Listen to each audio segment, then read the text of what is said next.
안녕하세요. 바이커즈랩 김유산입니다. 바이커즈랩 김남구입니다.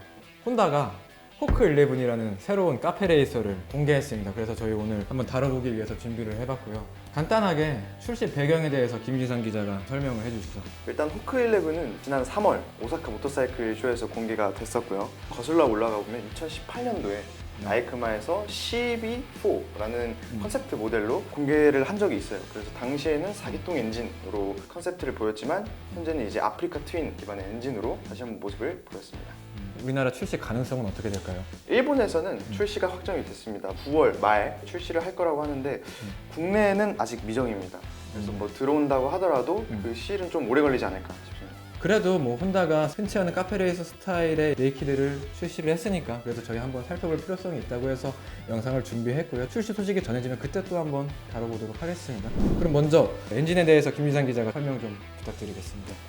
엔진은 이제 방금 전에 말씀드린 것 같이 아프리카 트윈과 동일한 엔진을 공유를 합니다. 수랭식 병렬 2기통 엔진을 탑재를 했는데 스트로크의 길이가 0.1mm 줄면서 1084cc에서 1082cc로 2cc가량 줄었습니다. 그리고 최고 출력은 101마력, 그리고 최대 토크는 10.6kgm로 0.1kgm 줄었습니다.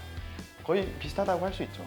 100마력을 넘는 카페 레이서가 흔치 않죠. 그렇죠. 그렇기 때문에 상당히 메리트가 있을 것 같고, 제가 디자인에 대해서 좀 설명을 드려볼게요.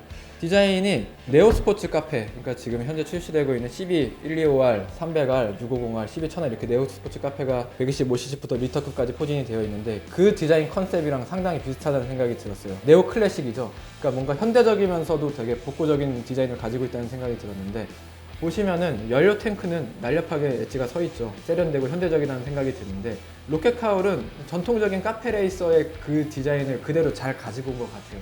투톤이긴 한데 안쪽에는 크롬으로 색상이 들어가 있어서 이 부분은 좀 세련된 느낌이 나고, FRP 카울에 윈드스크린이라고 봐야 되죠. 이 부분이 되는 부분에 볼트 같은 게 외관으로 보이게 디자인이 되어 있어요.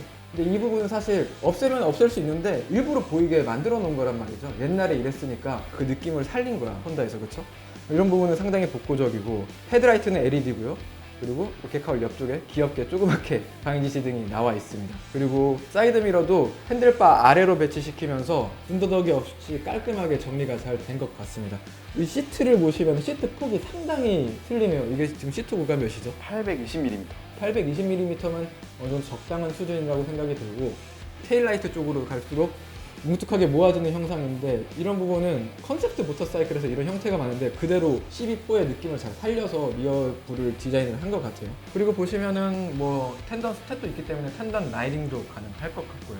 브레이크랑 서스펜션, 전자장비에 대해서 김유산 기자가 좀 설명해 주시죠. 전자장비는 2채널 ABS 그리고 혼다 셀렉터블 토크 컨트롤을 탑재했습니다. 라이딩 모드도 스포츠, 스탠다드, 레인, 커스텀 모드 이렇게 총 4가지를 탑재했고요. 전자식 스로틀도 탑재를 했습니다. 서스펜션은 프론트에 쇼와 도립식 포크, 그리고 리어도 동일하게 쇼와의 모노 셔 옵서버를 탑재했습니다. 브레이크는 프론트 듀얼 디스크의 레디얼 타입 캘리퍼를 사용했고, 리어는 싱글 디스크를 적용했습니다. 전자장비도 뭐 TCS, ABS, HSTC죠. 혼다에서는 혼다 셀렉터블 토크 컨트롤, 게다가 이제 라이딩 모드까지 4가지나 지원을 하니까 뭐 전자장비는 전혀 부족함이 없을 것 같아요. 100마력을 넘는 출력을 안정적으로 제어할 수 있을 것 같고, 한번 좀 정리를 해볼까요? 카페 레이서 스타일이 많지 않습니다. 그쵸? 네. 지금 출시되고 있는 게 어떤 게 있을까요? 미들급에서는 로얄 엔필드 컨티넨탈 GT, 스즈키에서 SV650X 정도로 볼 수 있죠. 뭐 리터급으로 넘어가면은 이제 트라이언프 스럭스턴 RS까지 볼 수 있을 거예요. 그래서 뭐 우리나라에 출시가 된다고 하면은 스럭스턴 RS가 경쟁 모델이 될 거라고 생각이 들어요. 왜냐면 배기량이 우선 비슷하고, 지금 이 친구가 1082cc고 스럭스턴 RS가 1200cc죠. 최고 출력이 거의 비슷합니다. 스럭스턴 RS가 105마력, 그리고 호크 11이 101마력. 게다가 이 엔진이 똑같은 병렬 2기통 엔진인데 270도 위상 크랭크가 적용이 되어 있는 엔진입니다. 따라서 엔진 필링도 상당히 비슷할 것 같고, 이 2가지 엔진을 모두 타봤었는데 스럭스턴 RS 100마력이 정말 즐기기 좋고 토크 세팅이 다루기 쉬운 그런 느낌이에요. 근데 오히려 아프리카 트윈에 탑재되어 있는 이 병렬 2기통 엔진 1084cc 엔진이, 이 엔진도 사실 엄청 재밌단 말이죠. 토크가 정말 좋습니다. 게다가 엔진 필링도 2기통임에도 불구하고 저는 감성적인 엔진 필링을 되게 선호하는 편인데 상당히 재밌을 것 같아요. 또 그래서 가격이 관건이죠. 가격이 관건이죠. 지금 스럭스턴 RS 출시 가격이 얼마죠? 2,490만 원. 엔화 가격으로 지금 얼마 출시됐죠? 엔화로 139만 7천 엔입니다. 이거를 하나로 환산을 하면 약 1,354만 원. 거의 한 1,000만 원 정도가. 근데 뭐 물론 수입이 되면은 수입에 필요한 여러 가지 제반 비용이 붙다 보니까 가격은 조금 올라가겠죠.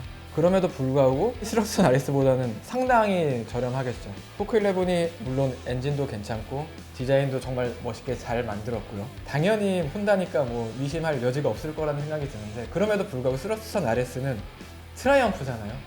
카페레이서의 원조입니다. 그 원형을 트라이엄프에서 가지고 있기 때문에 상징성이라든가 트라이엄프만의 그런 프리미엄 감성. 포크11을 얘기하면서 트라이엄프를 너무 칭찬하고 있네요. 그렇기 때문에 그래도 이제 포크11이 등장을 하면은 당연히 카페레이서의 선택지가 많이 없는 상황에서 저렴한 일제 카페레이서가 등장을 하게 되면은 훨씬 더 리터급 카페레이서에 대한 문턱이 많이 낮아질 테고 합리적인 모델을 찾으셨던 분들에게는 좋은 기회가 되지 않을까 싶습니다. 이상으로 포크11에 대해서 알아봤고요. 다른 모터사이클 프리뷰로 찾아뵙도록 하겠습니다. 지금까지 바이커즈랩 김지산이었고요. 바이커들의 구독 부탁드립니다. 김남구였습니다. 감사합니다. 감사합니다.